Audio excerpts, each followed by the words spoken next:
नमस्कार मित्रांनो, तुमचे स्वागत आहे करिअर पॉईंट या आपल्या यूट्यूब चॅनलवरती. तर आपण कल्याण डोंबिवली मनपा भरतीसाठी तांत्रिक प्रश्नांची सिरीज चालू केलेली आहे. तर याच्यामध्ये आपण 7000 MCQचा सराव घेणार आहोत. पहिला प्रश्न, मानवी शरीरातील सर्वात मोठी ग्रंथी कोणती आहे? तर बघा, प्रौढ मानवाचे यकृत हे 1.3 ते 3.0 किग्रॅम इतक्या वजनाचे असते. हे नरम व गुलाबी करड्या रंगाचे असते.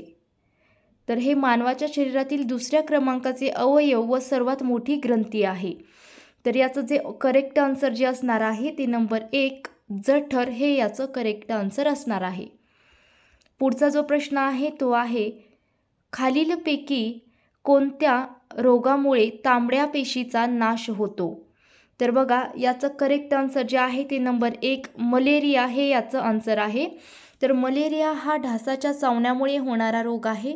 मलेरियाचे गांभीर्य लक्षात घेता 25 एप्रिल हा जागतिक मलेरिया दिन म्हणून ओळखला जातो.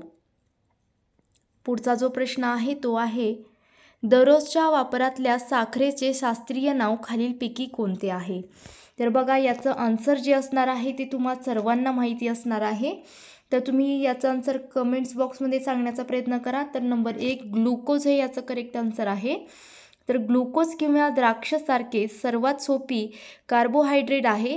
हे पाण्यात विरघळणारे आहे. हे चवीला गोड आहे आणि सजीवांच्या पेशीसाठी ऊर्जेचा मुख्य स्रोत आहे.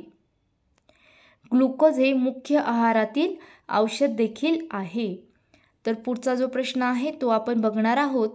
तर आपण कल्याण डोंबिवली मनपा भरतीसाठी फास्ट ट्रॅक बॅच चालू केलेली आहे. परीक्षेची तारीख जी आहे ती खूप जवळ आलेली आहे. तर खास कमी वेळेमध्ये तुमचं सिलेक्शन व्हावं, कमी वेळेमध्ये तुमचा जास्त अभ्यास व्हावा यासाठी ही फास्ट ट्रॅक बॅच आहे. तर 8010457760 या नंबरवरती संपर्क करून तुम्ही ही बॅच जॉईन करू शकता. पुढचा प्रश्न आहे, चालण्याच्या व्यायामात पावले व मोजण्याच्या यंत्रणेचे नाव काय आहे? तर बघा, 4 ऑप्शन्स दिलेले आहे आणि याचं करेक्ट आन्सर आहे नंबर बी पेडोमीटर हे याचं करेक्ट आन्सर आहे. पुढचा जो प्रश्न आहे तो आहे, खालीलपैकी वजन वाढीचे कारण कोणते? तर याचं करेक्ट आन्सर काय आहे? वरील सर्व. तर कोणते कोणते आहेत बघा, अनुवंशिकता, शारीरिक श्रम, व्यायामाचा अभाव, असंतुलित आहार हे आपल्या वजनवाढीचे व लठ्ठपणाचे मेन कारण आहेत. तर लठ्ठपणामुळे बघा शरीराच्या प्रत्येक अवयवावरही दुष्परिणाम होतो. वजन वाढल्यामुळे हृदयरोग, कोलेस्ट्रॉल, रक्तदाब, मधुमेह, दमा यासारखे अनेक आपल्याला आजार होऊ शकतात. दम लागणे, बाळ न होणे यामुळे सामाजिक आणि आर्थिक जीवनावर देखील नकारात्मक प्रभाव पडू शकतो. पुढचा जो प्रश्न आहे तो आहे, खालीलपैकी कोणत्या BMIला कुपोषित म्हणून घोषित केले जाते? तर बघा, 6 नंबरचं करेक्ट आन्सर आहे नंबर 1 18.5. तर बघा, बॉडी मास हे तुमच्या आरोग्यासाठी सर्वोत्तम वजनाचे अंदाजे मोजमाप आहे. तुमचे वजन किलोग्रॅममध्ये तुमच्या उंचीला मीटर स्क्वेअरमध्ये भागून ते मोजले जाते. पुढचा जो प्रश्न आहे तो आहे, डॅश डाएट हे खालीलपैकी कोणत्या आजारात दिले जाते?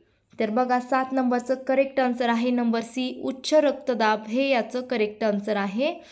तर डॅश आहार भाज्या, फळे आणि संपूर्ण ध्यानावर केंद्रित आहे. त्यात फॅट फ्री किंवा लो फॅट डेअरी उत्पादने, मासे, पोल्ट्री, बीन्स आणि नट्स समाविष्ट आहेत. तर आहारामध्ये मीठ जास्त असलेले पदार्थ मर्यादित करतात, ज्याला सोडियम देखील म्हणतात. तर बघा, ही जर 7000 MCQ प्रश्नांची जर नोट्स घरपोच हवी असेल तर यासाठी देखील तुम्हाला मला 8010457760 या नंबरवरती संपर्क करून तुम्हाला ही जी नोट्स आहे ती तुम्हाला घरपोच मागवायची आहे. तर मित्रांनो, कमी वेळेमध्ये तुमचा जास्त कसा अभ्यास होईल याचा तुम्हाला विचार करायचा आहे. यासाठी तुम्हाला फास्ट ट्रॅक बॅच देखील जॉईन करावी लागणार आहे. तर याच्यामध्ये तांत्रिक विषयासहित तुम्हाला सर्व विषय शिकवले जाणार आहेत. तर यासाठी तुम्ही मला 8010457760 या नंबरवरती संपर्क करून बॅचबद्दल तुम्ही अधिक माहिती मला मिळवू शकता. पुढचा जो प्रश्न आहे तो आहे मधुमेहामुळे खालीलपैकी दुष्परिणाम होऊ शकतो. तर बघा 4 ऑप्शन्स आहेत आणि याचं करेक्ट आन्सर आहे नंबर डी वरील सर्व. तर बघा कोणते कोणते वरील ऑप्शन आहेत. हृदयरोग आहे, नेफ्रोपॅथी आहे, जंतू संसर्ग देखील आहे. तर बघा भूक जास्त लागणे, तहान जास्त लागणे, लघवी जास्त लागणे, जखम लवकर बरी न होणे, पायामध्ये मुंग्या येणे, लघवीमध्ये जळजळ होणे, मधुमेह शरीरातील एकूण एक अवयवावर परिणाम करतो. यात प्रामुख्याने किडनी, हृदय, रेटिना, पायातील नसा, पायाला रक्त पुरवठा करणाऱ्या वाहिन्या या अवयवावर जास्त परिणाम होतात. पुढचा जो प्रश्न आहे तो आहे 9 नंबरचा. तो आता आपण बघूया.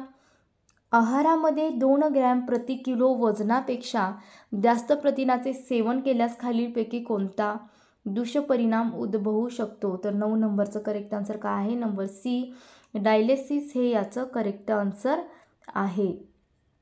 पुढचा जो प्रश्न आहे तो आहे 10 नंबरचा.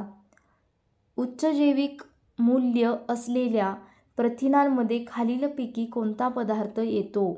तर 10 नंबरचं करेक्ट आन्सर आहे नंबर सी अंडी हे याचं करेक्ट आन्सर आहे.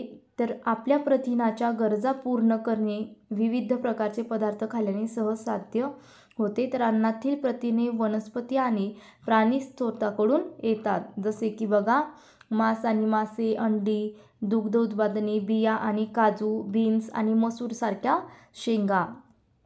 पुढचा जो प्रश्न आहे तो आहे 1 ग्रॅम प्रथिनांमध्ये किती उष्मांक असतो. तर याचं करेक्ट आन्सर आहे नंबर डी हे याचं करेक्ट आन्सर आहे. तर 1 ग्रॅम प्रोटीनपासून 4.2 उष्मांक मिळतात. पुढचा जो आपला जो प्रश्न आहे तो आहे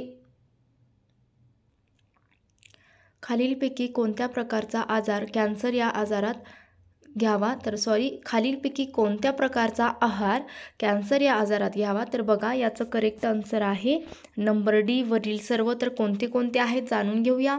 नंबर 1 आहे उच्च उष्मांक, उच्च प्रथिने, द्रव्य पदार्थाचे व जीवनसत्वाचे प्रमाण वाढवावे.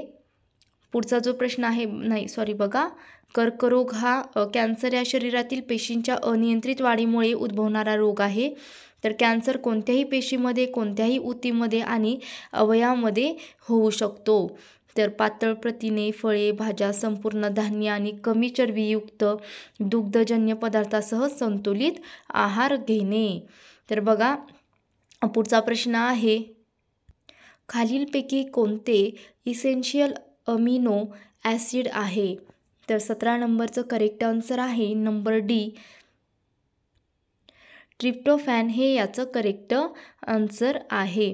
तर अमिनो ॲसिड शरीरात प्रथिने तयार करण्यासाठी ओळखले जातात. तर हे स्नायू तयार करण्यास मदत करते, हे पेशींच्या निर्मितीस मदत करतात, त्यामुळे शरीर मजबूत राहण्यास मदत होते. पुढचा प्रश्न आहे जर द्रावणाचा pH 1 पासून 4 पर्यंत वाढवल्यास त्यातील हायड्रोजनची तीव्रता. तर बघा ऑप्शन्स आहेत 4 कमी होते, वाढत जाते, तसेच राहते आणि सांगता येत नाही. तर बघा 18 नंबरचा आन्सर आहे नंबर 1 कमी होते. तर बघा आपली फास्ट ट्रॅक बॅच तर चालू झालेलीच आहे. तसंच 7000 MCQ प्रश्नांची जर फाईल घरपोच हवी असेल तर त्यांनी मला 801045 7760 या नंबरवरती संपर्क किंवा व्हॉट्सअप मेसेज करून बॅच किंवा ही नोट्स तुम्ही घरपोच मागवू शकता. नेक्स्ट आहे कोंबडीच्या एका अंड्यामध्ये प्रथिनेचे प्रमाण किती. तर बघा 19 नंबरचं करेक्ट आन्सर आहे नंबर बी 6 ग्रॅम हे याचं करेक्ट आन्सर आहे. तर एका अंड्यामधून 77 कॅलरीज, 6 ग्रॅम प्रथिने आणि 5 ग्रॅम फॅट्स मिळतात. तर बघा मित्रांनो फास्ट ट्रॅक बॅच लवकरात लवकर जॉईन करा आणि जर आपली फर्स्ट आणि सेकंड जी सिरीज आहे 7000 MCQ प्रश्नांची ती जर बघितली नसेल तर ती देखील तुम्ही बघून घ्या. तर 20 नंबर आहे 100 ग्रॅम मेथी दाण्यांमध्ये फायबरचे असलेले प्रमाण. तर बघा 20 नंबरचं करेक्ट आन्सर आहे नंबर डी 10 ग्रॅम हे याचं करेक्ट आन्सर आहे. तर बघा 100 ग्रॅम मेथी दाण्यामध्ये फायबरचे प्रमाण सुमारे 48.6 ग्रॅम इतके असते. तर बघा घन फायबर सुमारे 32 ग्रॅम आणि द्रवणीय फायबर सुमारे 16.6 ग्रॅम. तर मेथी दाणे हे फायबरने अतिशय समृद्ध असून पचनक्रिया सुधारण्यास, मधुमेह नियंत्रण ठेवण्यास आणि कोलेस्ट्रॉल कमी करण्यास मदत करतात. तर बघा मित्रांनो, फास्ट ट्रॅक बॅच चालू झालेली आहे. तर लवकरात लवकर जॉईन करा. तांत्रिक विषयासह ही बॅच आहे. तर बॅच जॉईन करण्यासाठी 80 10 45 77 60 या नंबरवरती संपर्क करू शकता. तर हा व्हिडिओ तुम्ही संपूर्ण बघितला आहात त्याबद्दल धन्यवाद.